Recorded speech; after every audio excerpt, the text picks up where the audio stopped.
Kia ora. Welcome to your very own true-false speed challenge. The rules are simple.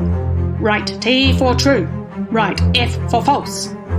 Test your buzzers, everyone.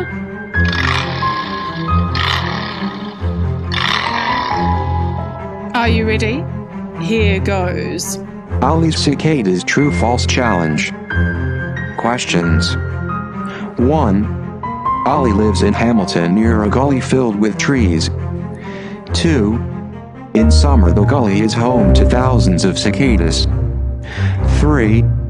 Olly has discovered 5 different species of cicadas. 4. There are at least 72 species of cicadas in New Zealand. 5. An adult cicada's lifespan is between 1 and 3 weeks. Answers. True. True.